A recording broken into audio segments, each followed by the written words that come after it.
She didn't notice the envelope tucked under the vase. Or maybe she did and chose to ignore it like she'd been ignoring so many little things lately. The suitcase wheels clicked twice on the tile, then stopped. I heard her keys drop into the bowl by the door like they always did. Her favorite heels, the red ones she hadn't worn in years, landed softly on the rug. And then nothing. Not a word. Not a hey. Just the sound of breath being held. For a long, long time, I was sitting in the living room in complete darkness, except for the orange glow of the street lamp leaking through the blinds. Her silhouette was faint, framed by the doorway like a painting that didn't belong there anymore.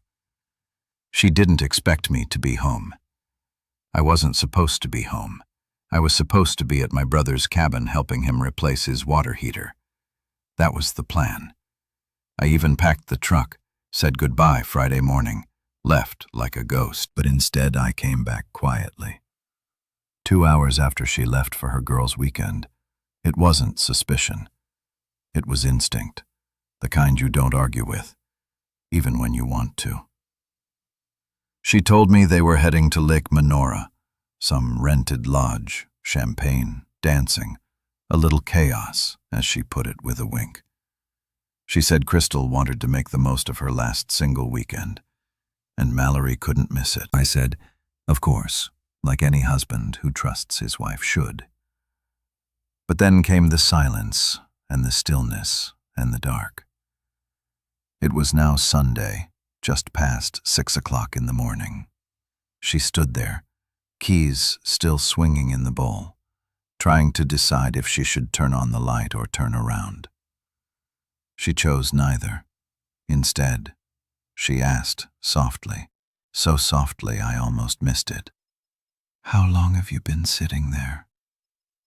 I didn't answer, not because I was trying to be dramatic, but because I didn't actually know. Maybe since midnight. Maybe since I saw the first unread message go silent. Maybe since Friday. Really? Since the moment I kissed her goodbye and she smiled a little too quickly. There's something about smiles that don't touch the eyes. You feel them in your gut before you understand them with your brain. She stepped into the room slowly, cautiously, like she was approaching a stranger in her own home. "Ellis," she said again, "what are you doing?" I pointed toward the envelope beneath the vase, the same vase she once said looked like a mistake but kept because I liked it. That envelope had sat there for exactly 2 days and 2 nights. She didn't move to pick it up.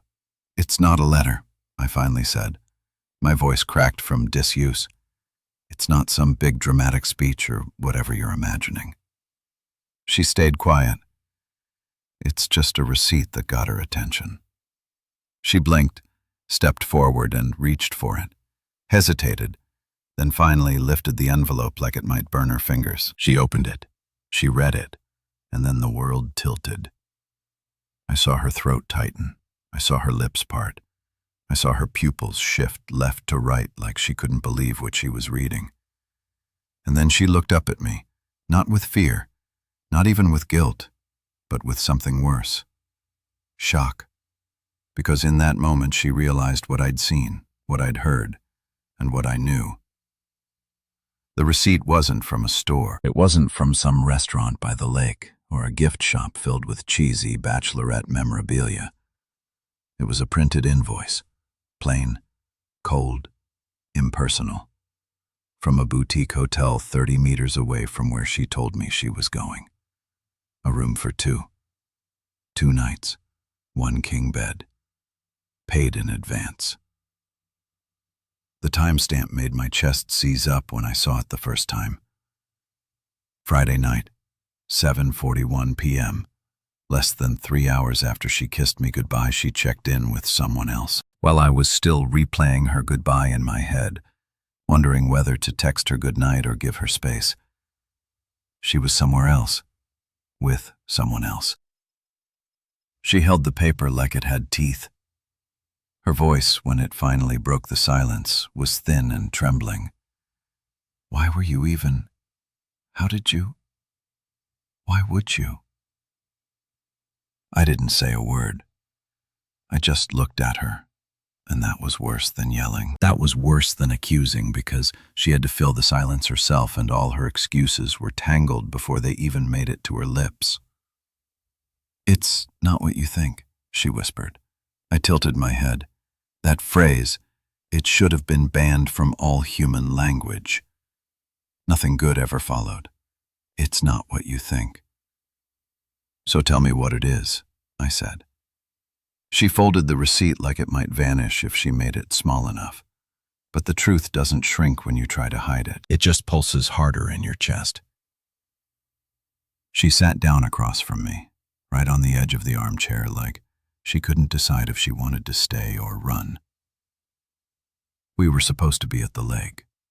We were, but Crystal got sick and we couldn't check in. And some of the girls didn't want to go all the way back to town, so "You booked the hotel at 7:41 p.m., Mallory," I cut in quietly. "Crystal posted a story from the lake house at 8:30.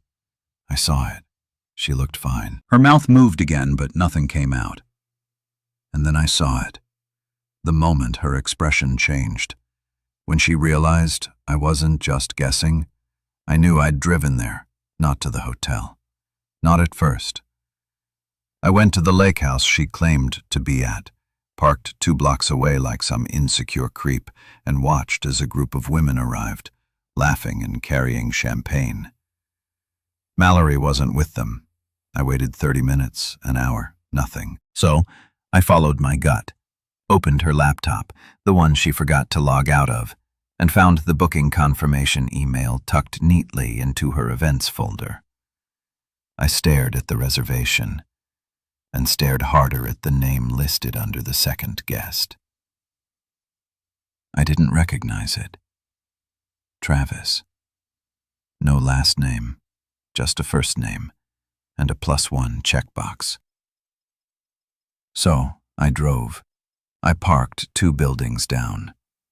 And then I did something I wish I could say I regret. I listened. The walls at that boutique hotel were thinner than paper. I could hear laughter.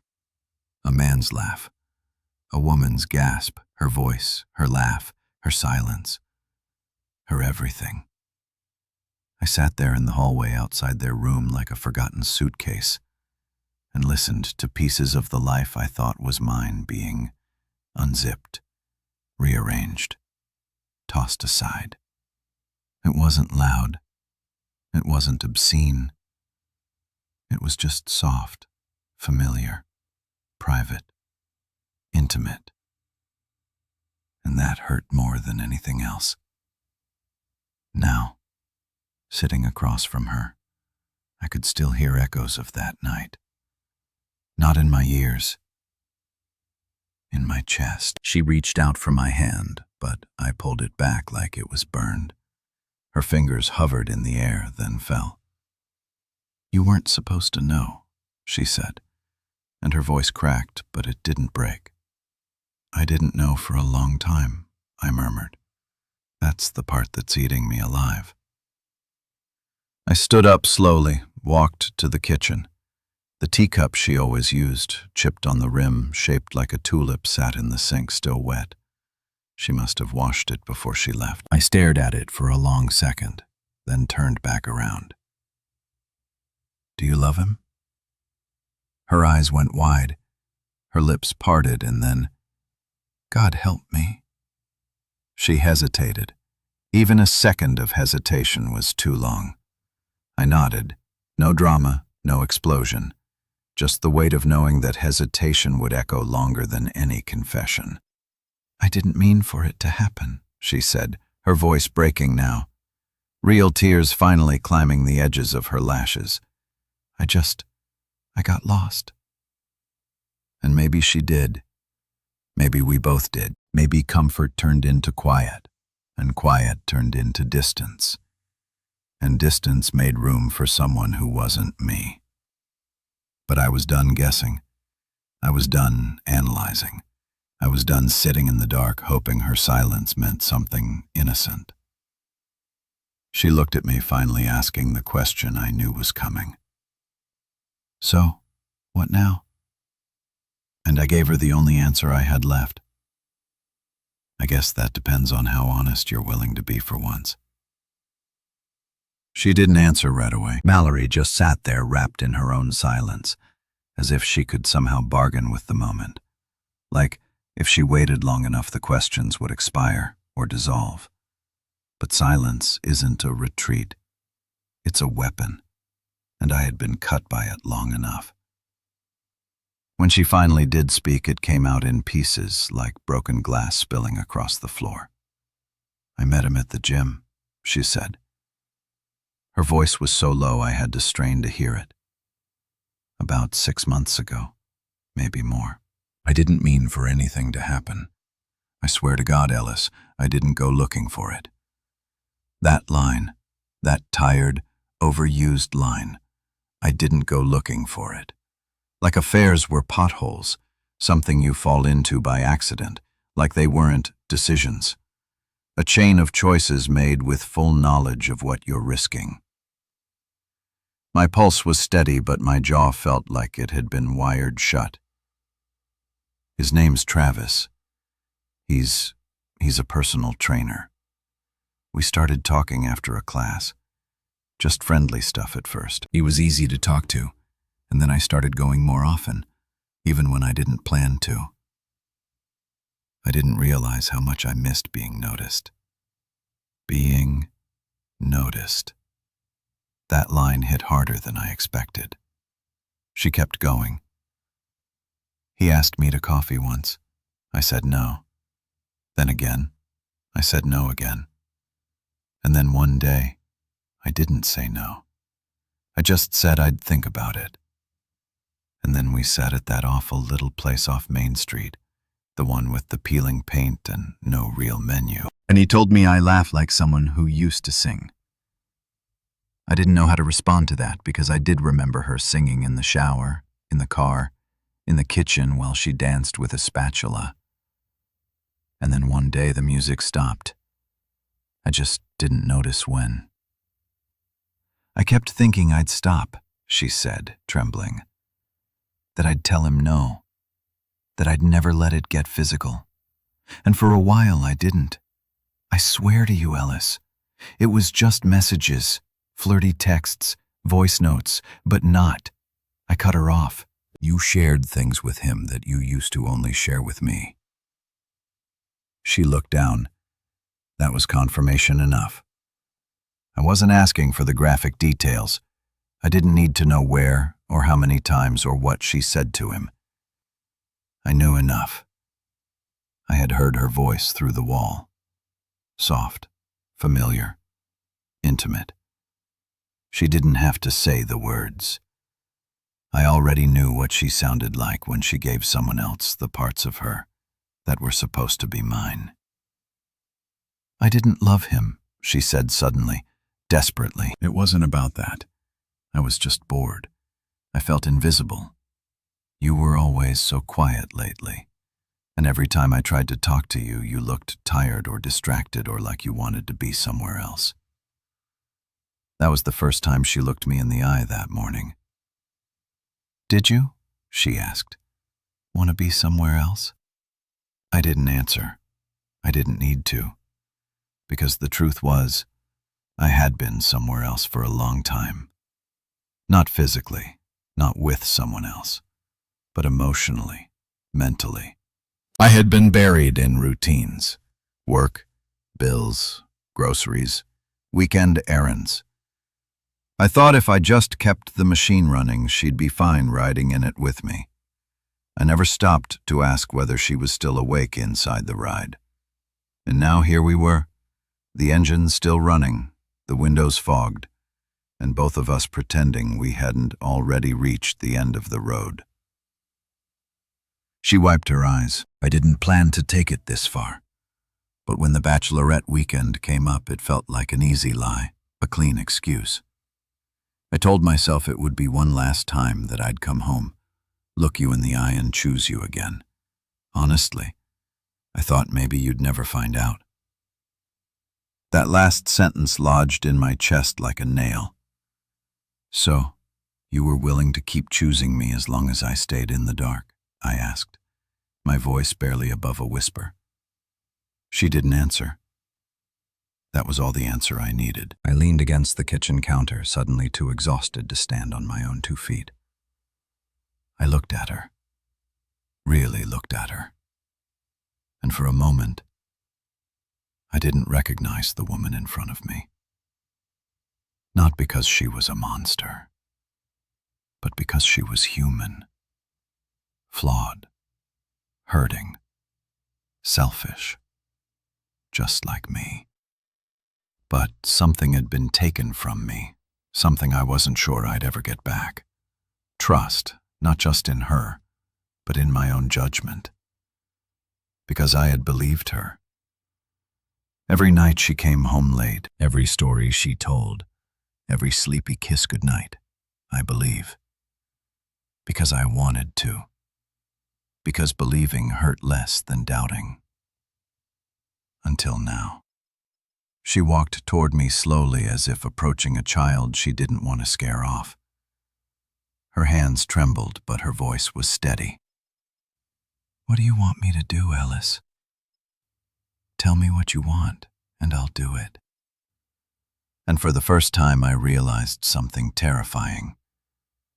I didn't know what I wanted anymore. Not from her, not from this. Not even from myself. I didn't speak for what felt like an eternity. I just stood there staring at the woman who knew the sound of my laugh when I was 19, who once cried in my arms when her grandmother died, who held my hand under the table the day my dad was diagnosed. And yet now that same woman had become a stranger who slept in my bed while dreaming about someone else. Mallory's question echoed in the room like a curse. "Tell me what you want, and I'll do it." But how do you respond to something like that, when your reality just cracked open beneath your feet? I turned and walked to the living room window. I don't even know why. Maybe I needed a barrier. Maybe I needed to look outside at something still intact. A mailbox, the neighbor's hydrangeas, the dull gray of a quiet Sunday morning. Just to feel like the world hadn't completely come apart. But even the street felt different, emptier, like it had been watching the whole time and chosen to say nothing. Behind me, Mallory stood like a ghost, unmoving, waiting for permission to speak again. I could hear her breathing. I could hear her hope cracking. I finally turned around and asked the only thing I could. "Do you know how many nights I lay awake wondering if I was the problem?" Her eyes shimmered. "Ellis, number. Let me finish. I used to think maybe I was too quiet. Maybe I wasn't exciting enough. Maybe you were disappointed you married someone who still wears thermal socks to bed and prefers documentaries over parties. I blame myself for everything. Even when you started to drift. Even when you pulled away in the kitchen or stopped laughing at my stupid impressions. Or said I'm tired for the 4th night in a row. I was tired, she whispered. So was I, Mallory. But I didn't go find someone else to wake me up. That hit her hard. She sat down again. This time, not like someone poised for escape, but like someone surrendering to the weight of the truth. The edges of her composure had begun to fray. She rubbed her fingers over her eyes like they burned. I should have felt powerful in that moment, like I had the moral high ground, like I'd won something. But all I felt was hollow, as if exposing her mistakes didn't heal anything. It just pulled the stitches wider. "I don't know how to fix this," she said. Her voice was small now, afraid. "I don't even know if I can fix it. But I know that what happened this weekend, it wasn't about Travis. It was about me being lost and scared and feeling like I was vanishing. That hit me somewhere I didn't expect. Because as much as I wanted to make her the villain of this story, the truth was uglier, more complicated. It was a slow decay, A thousand unsaid things, a slow mutual drift in the night. Her betrayal was unforgivable, yes, but it wasn't random. It was born in the silence between us. The silence I helped build. Still, none of that excused her choice, her series of choices. "You lied to my face," I said, quieter now. "I did know. I know you made me feel stupid. I know. I stared at her and you were willing to let it keep going." She didn't deny it. Her silence was more honest than any speech could have been. The room grew colder, not from the air, from the weight of what couldn't be undone. From the realization that even though we were technically still husband and wife, something had already died between us, and it wasn't coming back. She reached into her bag and pulled out her phone. "There's something else." My stomach dropped. "Please don't." But she tapped on her screen anyway, swiped a few times, then handed me the phone. Messages, a thread. Dozens of them. Some were harmless, memes, inside jokes, but others, they were intimate in ways I couldn't put into words. She had told this man things about me, about our life, about moments I thought were private. She had let someone inside the space between us, turned our marriage into a joke in their chat bubbles. In one message, she said he wouldn't even notice if I disappeared for a week. He lives inside his own head. And in that moment, I wanted to disappear for real. Not out of spite, but because I didn't know how to live with the version of myself she had created behind my back. I set the phone down like it was radioactive. She was already crying, not bothering to wipe her face. This time, I was angry. I felt invisible. I didn't know what I was doing. I didn't yell. I didn't scream. I just said the one thing that cracked her. "I noticed everything, Mallory. That was the problem." Her sob broke open then, not loud but deep. Her shoulders shook as she folded in on herself, and I just stood there a foot away from the woman I used to dream of growing old with, realizing I didn't even know if I wanted to be in the same room anymore. I walked upstairs. She didn't follow.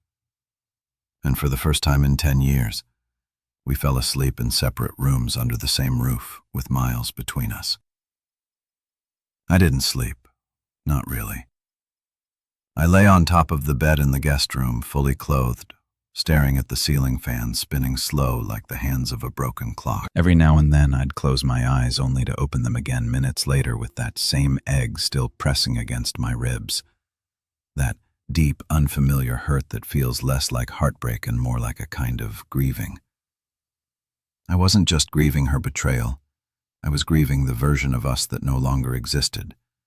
And somewhere buried beneath that, I was grieving the man I used to be before I knew the truth. By the time morning rolled in and spilled pale light across the walls, the house was still silent.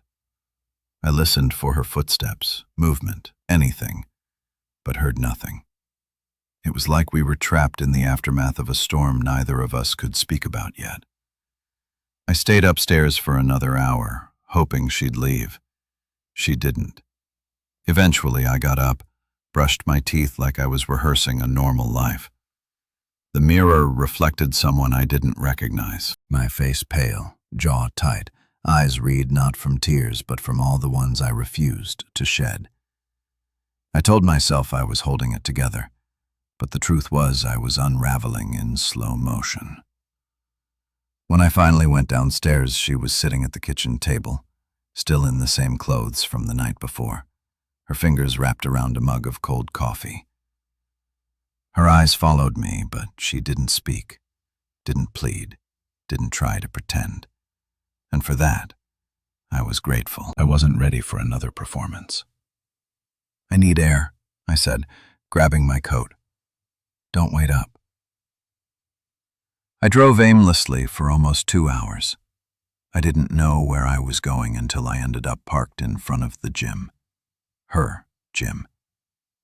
I sat there, engine off, watching people walk in and out in their activewear, smiling, high-fiving, living lives untouched by this weird aching hell I was crawling through.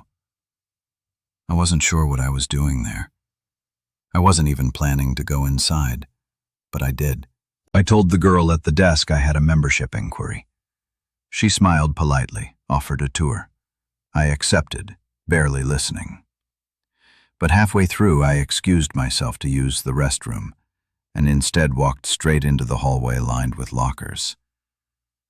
And there it was on the wall, a bulletin board filled with member updates, class schedules, charity events, and one photograph. A grainy, candid shot of Mallory smiling wide, hand on the shoulder of a man I'd never seen in real life but instantly recognized.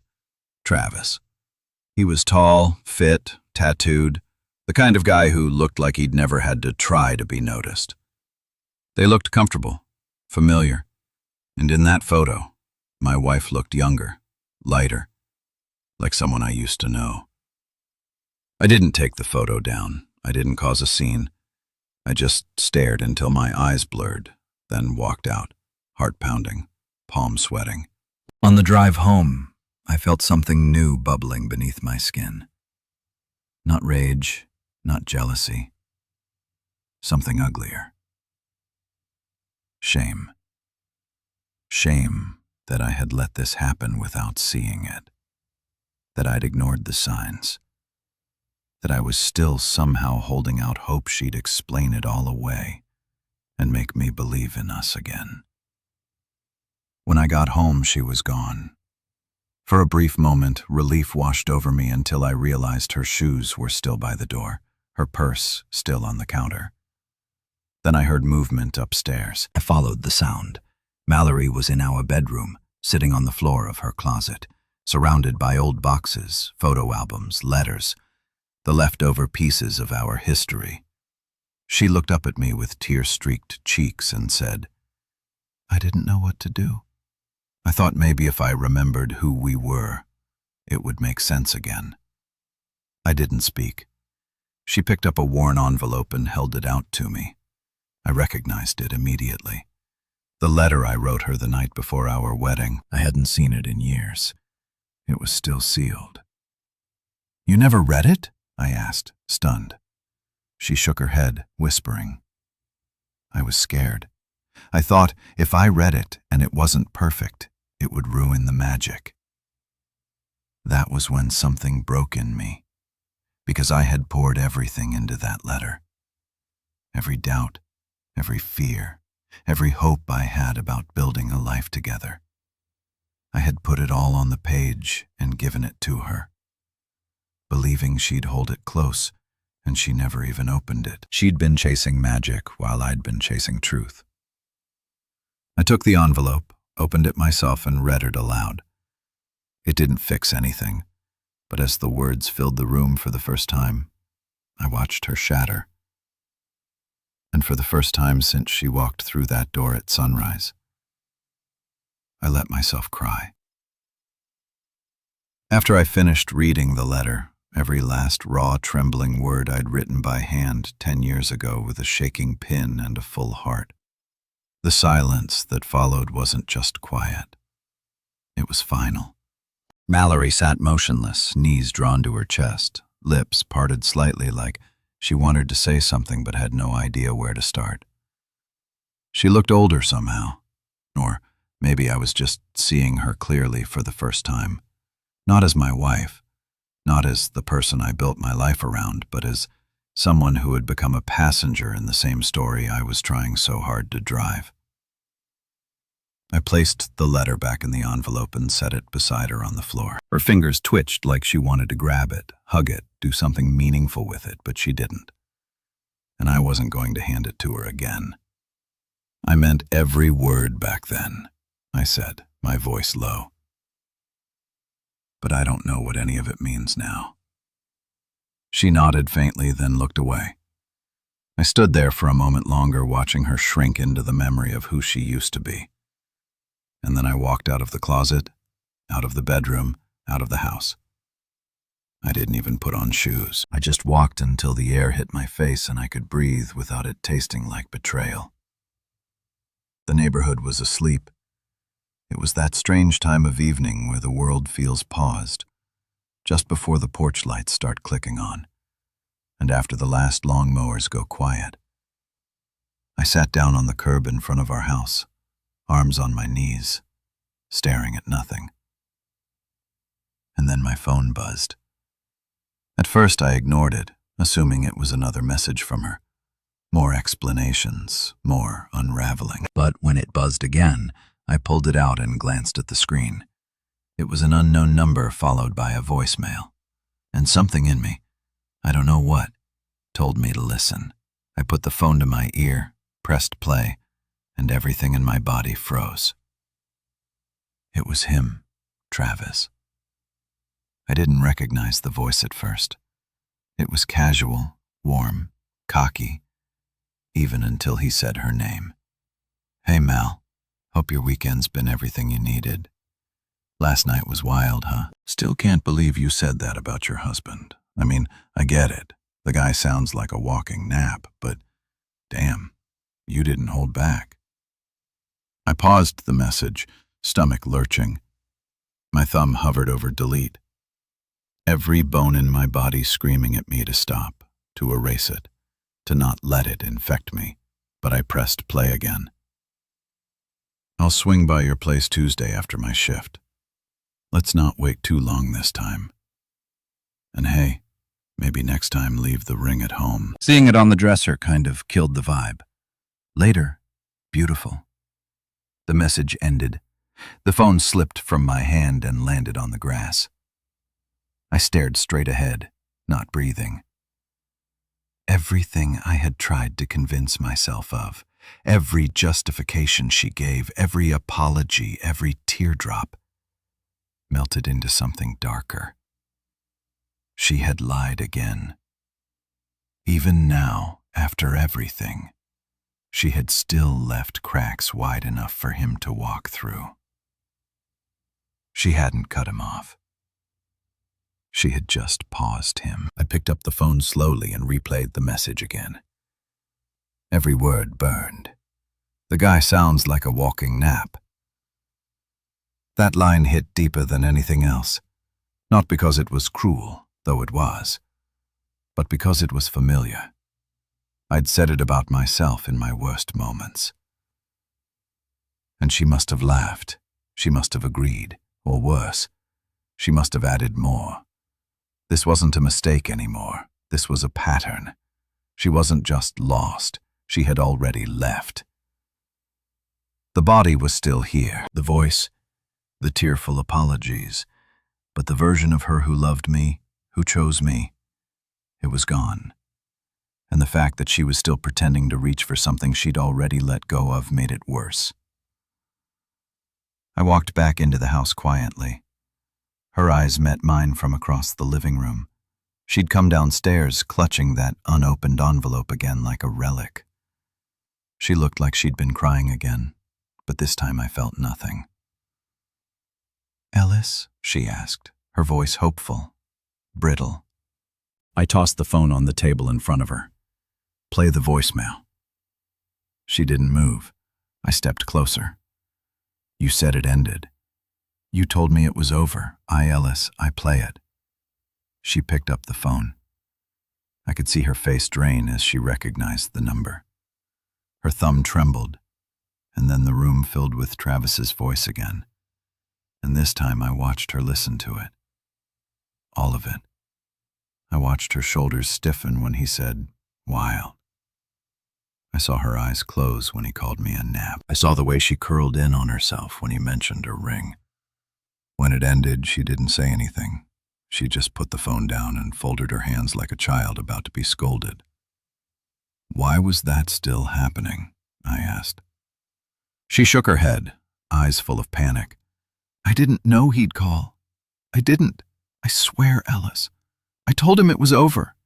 I blocked him." "He must have. You unblocked him." I said, "You knew he'd call. Or you wanted him to." Her mouth opened, closed. She couldn't even lie properly anymore. I think that hurt the most. Not just the betrayal, but how clumsy it had all become. Like she wasn't even trying to protect me from the worst of it anymore. "You were going to let him come here, number." "No, I wasn't. You were." She stood suddenly, grabbing the phone, her voice rising. "Ellis, I'm trying to fix this. I'm trying to fight for us. And all you're doing is looking for ways to punish me." "Fight for us?" I laughed bitterly. "You invited him back into this story.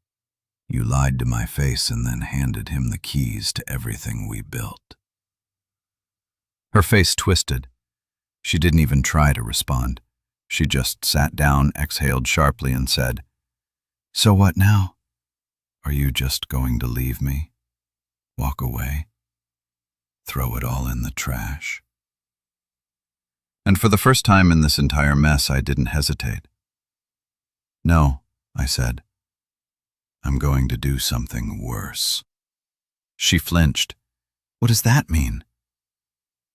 "It means I'm going to stay. For a little while. But not for you." She looked confused. "Then for what?" I stared at her for clarity. Because I didn't want to be the man who ran from pain. I wanted to understand exactly how deep this went. I wanted to know just how long she'd been gone before I noticed she'd left. And once I knew, I'd never look back.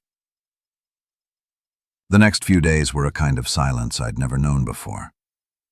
Not the quiet that follows a fight or the awkwardness after someone says too much. This was a deeper silence, one with weight. It had gravity. It pulled everything into it like a black hole in the middle of the house. Mallory tried to fill the void with small things: laundry, cooking, rearranging the fridge as if normally could be rebuilt like furniture. But I didn't engage. I didn't scream. I didn't leave. I just watched, listened. She would glance at me, try to catch my eye, but I rarely looked back. I was there, yes, physically present, but I had retreated into a new version of myself. One who no longer reacted. One who was studying, observing, absorbing every movement like a detective working a crime scene after the damage had already been done. On the third day, I opened a drawer in her nightstand while she was in the shower. I didn't know why. Curiosity. Some instinct, maybe. Inside was a velvet box, not a gift, not new. I opened it and found her original wedding ring. Not the replacement I'd given her 5 years ago after our vow renewal. The original one, the one I slipped on her finger the first time I promised forever and tucked beneath. It was a note folded into fourths, creased and faintly torn along the edges. It wasn't addressed, just a short message written in her handwriting. One day, I'll find the courage to say it. Until then, I'm sorry I became someone else. That was the moment I realized she had already decided to leave.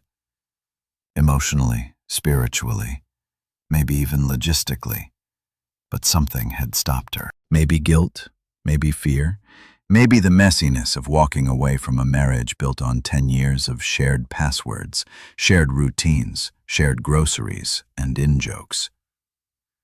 But in her heart, she had already gone, and she hadn't told me. That hurt more than Travis ever could. I didn't confront her, not yet. I took the note back where it was and waited. That night I told her I'd be working late and drove instead to a quiet bar 20 minutes outside town, the kind of place where no one knows your name, and the music is just loud enough to hide the noise in your head. I ordered a beer and sat by the window scrolling through old pictures on my phone. Photos from Vermont. Her in that yellow scarf she loved. Me and a beanie I hated but wore because she said it made me look like someone who had stories. I stared at our smiles. They looked real. Maybe they were, but now they felt like stolen identities. Around midnight, I got back in the car but didn't drive home. I parked on a side street 2 blocks away and just sat. The sky was low and heavy with clouds, and the air smelled like rain that couldn't quite fall. The house lights were off when I finally pulled into the driveway, but her car was still there. I walked through the front door quietly, not expecting to see her. But I did. Mallory was sitting at the kitchen table in the dark, wrapped in one of my old flannel shirts, legs folded up underneath her like she was bracing for something. "I thought you might not come back," she said. I dropped my keys on the counter. "I did." She nodded slowly. I've been thinking." "So have I." "I told him not to contact me anymore," she said. "I changed my number.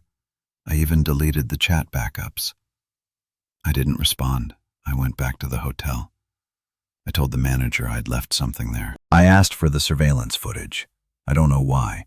I guess I needed to see myself. And I did. Her voice cracked, but she didn't cry.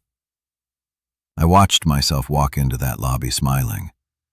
I watched myself laugh with someone who wasn't you. And Ellis, she looked at me fully for the first time in days. I didn't even recognize that woman.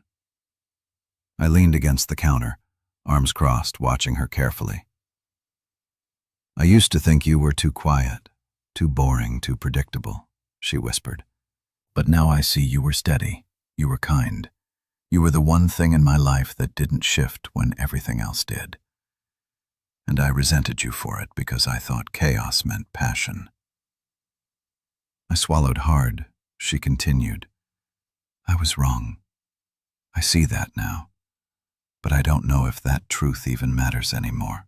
"It does," I said slowly. "But not in the way you think." She tilted her head. I sat down across from her, resting my hands on the table between us. "You want me to stay, to forgive, to rebuild something from the ashes. But here's the thing, Mallory. You already lit the match, and you stood there watching it burn. You watch me burn, and now you want me to pretend the fire didn't change the foundation." She tried to interrupt, but I raised a hand. "I'm not saying I hate you. I don't. And I'm not saying I want revenge. That's not who I am. But I also don't think you understand what this has done to me. How small I feel. How ridiculous. How invisible." Tears welled in her eyes again. And I think I said, my voice shaking now, that you need to feel that too. Not to punish you, but because maybe if you sit with that weight long enough, you'll finally understand what you threw away. She covered her mouth, trembling. "I don't want to lose you." "You already did." The words hung between us like, fuck. I stood slowly, walked upstairs, and grabbed a bag I had packed hours earlier. Not full. Just the essentials. Just enough. And this time, I didn't say goodbye because it wasn't the kind of ending that deserved one. I didn't slam the door. I didn't pack up the entire house or post anything dramatic online. I didn't send her one final text from the driveway or leave her a teary voice message to haunt her later. I just drove, not away in rage, but towards something. I didn't know what exactly.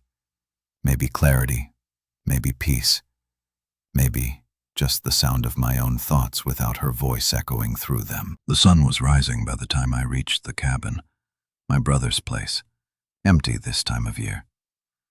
The air was crisp, the lake still, and for the first time in what felt like a lifetime, I didn't feel like I had to brace myself for the next blow.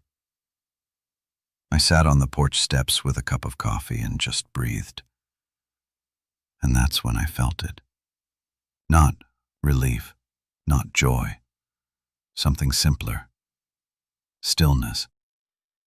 The kind I hadn't felt in years. The kind that told me the storm had passed. Even if the wreckage still surrounded me, I wasn't whole. not yet. But I also wasn't broken anymore, just in the process of rebuilding. I stayed there for a week. I didn't call her, she didn't call me. Instead, I hiked, I cooked. I let the silence settle inside me without trying to chase it away. And somewhere in that quiet, I started hearing my own voice again. Not hers, not his, mine. One morning I found my old sketchbook, something I hadn't touched since college. I opened it and stared at the blank page for a long time before finally dragging the pencil across it. I didn't know what I was drawing. I didn't care. For once, it wasn't about impressing anyone or proving anything. It was just mine. And that was the turning point. That was the moment I realized I had spent years trying to hold together a version of life that was no longer real. I had clung to routines like they were love. But love isn't found in repetition. It's found in recognition. And I had stopped recognizing myself long before Mallory stopped seeing me. She sent me a letter. It arrived at the cabin on day 10. Handwritten, tear-stained in places, messy in a way I'd never seen from her. She said she'd started therapy, that she was trying to figure out when exactly she stopped being the woman she wanted to be. She apologized again, not in vague ways, but with specificity. She owned things I never even brought up. It didn't excuse what she'd done, but it meant something. At the end of the letter, she wrote, "I don't expect you to come back. I just hope you find yourself again. Because the version of you I threw away, he didn't deserve any of it." I folded the letter and placed it in a drawer, not because I wanted to forget, but because I was done living inside that chapter. A few months later, I moved into a new apartment, small, cozy, quiet. No ghosts, no echoes, just space. My brother helped paint the walls. My mom sent me a plant I forgot to water. And Pickles, the cat, came with me. Of course, she didn't ask questions. She just curled up beside me on the couch every night like she had chosen me all over again. Eventually, I started dating again, slowly, cautiously. I met someone at a bookstore of all places. Her name's Ingrid. She wears oversized sweaters, drinks too much tea, and once told me she collects keychains from places she's never been, just in case she gets there someday. She's kind, not flashy, not perfect, just present. And when she laughs at something I say, I don't question if it's real. I told her the truth about my past, all of it. Not on the first date, but early enough. She didn't flinch. She just held my hand and said, "That version of you went through hell. But this one, he's still standing. That's beautiful." And she was right. I'm still standing. Not because I was stronger than the betrayal. Not because I was smarter or more forgiving. But because somewhere along the way, I realized something Mallory never did. That the most important relationship I'll ever have is the one I have with myself. And I'm finally learning how to love that man again. Thanks for listening, Reddit. I think I'm going to be.